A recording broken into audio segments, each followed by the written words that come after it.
Next up is the BMW X4M.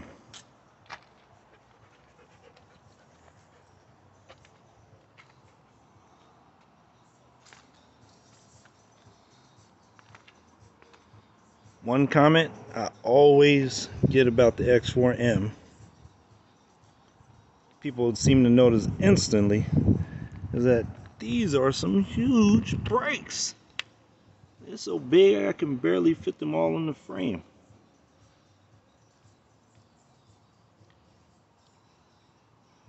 I love the caliper paint. And as you can imagine, it stops this vehicle pretty well. Look at that. Got Mike Pence's fly up on the mirror.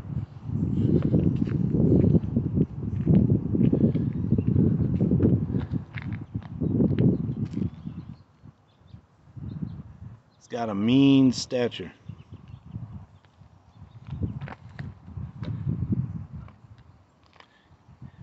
It must look a little intimidating, even though it looks, to me, it's like a little SUV thing, but it must look intimidating because I always try to bait like unsuspecting 5.0s or Camaros or whatever into racing it.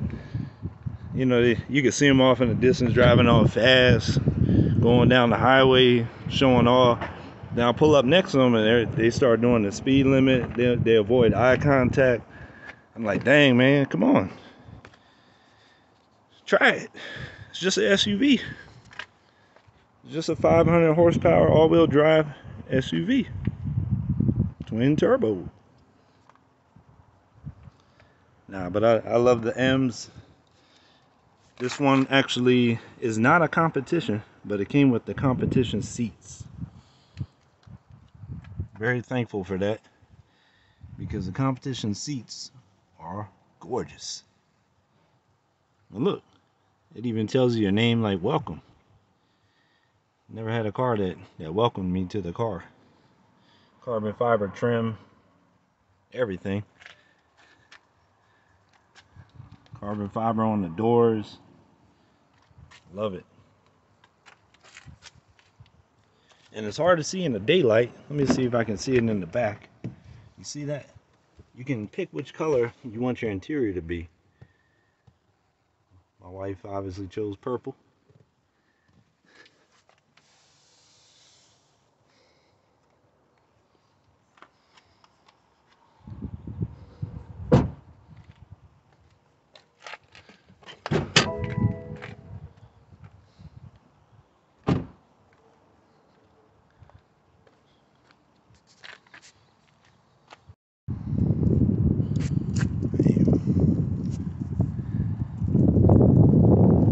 I always loved how BMW hid everything from you.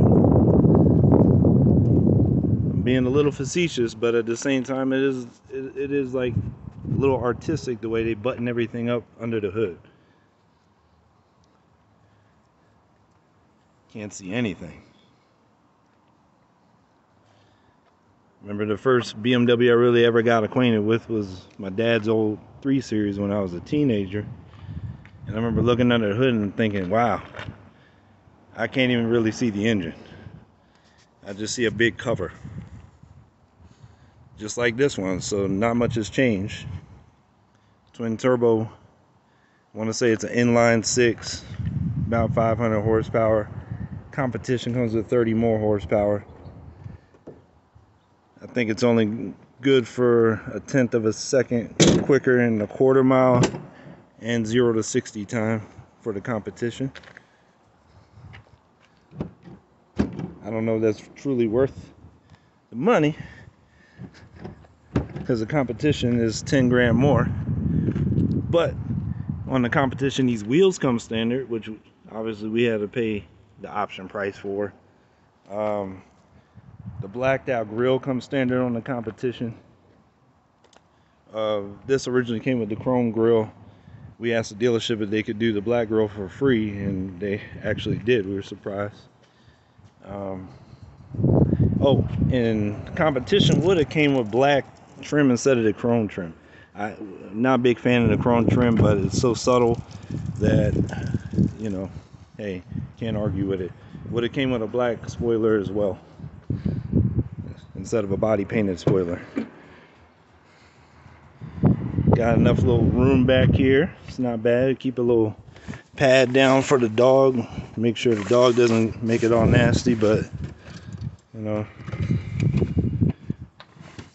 spare tire underneath.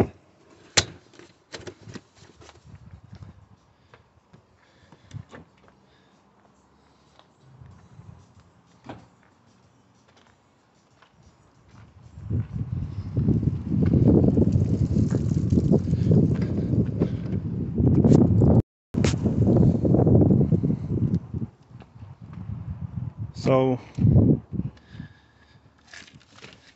one thing I love, so this car is stock. I did try to get a Vivid Racing tune for it, but I guess because they just launched these, they don't have the ECU files for the tune for this car. So they wanted me to ship the ECU, and I said no dice, you know. So I declined on that. Maybe someday when they get the ECU files, I'll decide to do an aftermarket tune. But there's some good programming already built in, you know. So let's crank this bad boy up.